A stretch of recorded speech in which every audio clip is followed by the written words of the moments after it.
নমস্কাৰ, আপুনিও ঘৰ বনাই আছে নেকি বাৰু বা নহলে বনাম বুলি ভাবি আছে নেকি? আৰু যদি বনাই আছে তেন্তে হলে জানে ঘৰৰ বিম এটা খুবেই দৰকাৰী বস্তু যিটো প্ৰত্যেকটো ঘৰতে দিয়াই যায় আৰু তাতে কিছুমান মিস্ত্ৰীয়ে ভুল কৰে যিবোৰ ভুল সাধাৰণতে হ'ব নালাগে। আপুনি ইঞ্জিনিয়াৰ নহলেও এইখিনি বস্তু আপুনি নিজে চেক কৰি চাব পাৰিব যাতে কামটো পাৰফেক্টকে হয়।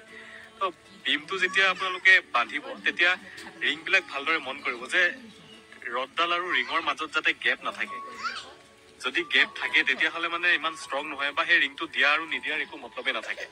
আৰু যিবোৰ আমাৰ কভাৰিং থাকিব লাগে চবফালে সমান কভাৰিং আছেনে নাই, আৰু এই ধৰণে যদি আপোনাৰ ফাঁক থাকি যায় ৰডডাল বান্ধোতে তেন্তে হ'লে বহুতেই মানে ক্ষতিকাৰক হ'ব পাৰে।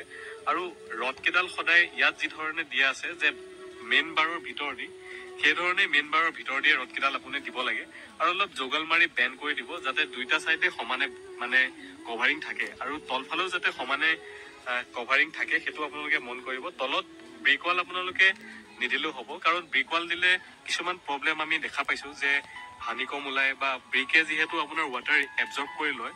তো যদি কেনেবাকে আমাৰ বিমটো ঢালাই হৈ যায়, ঢালাই হোৱাৰ পিছত তলফালে যিহেতু পানীটো শুহি লয় ফলত হানিকম হওক বা যিটো মছলা আছে মছলাটো ড্ৰাই হৈ থাকে আৰু পিছত সেই ড্ৰাই মছলাৰ ভিতৰদি পানী সোমাই ৰাষ্টিং হোৱাৰ চান্স বহুত বেছি থাকে।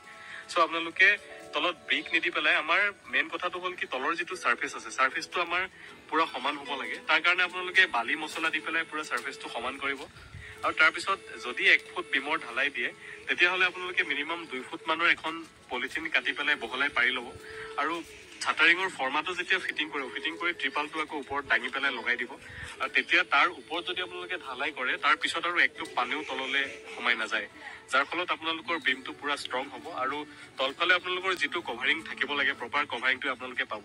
আৰু ইয়াতে যিটো কংক্ৰিটৰ গ্ৰেড ইউজ কৰিব এইটো M20 ইউজ কৰিব লাগে, যিটো আমাৰ 1.5:3। তো এইখিনি বস্তু আপোনালোকে মন দি চাব আৰু আপুনিও যদি মানে ভাবি আছে আপোনাৰো ঘৰটো কাম কৰিম বুলি সৰু সুৰা কথাবোৰ মন কৰিব। ধন্যবাদ।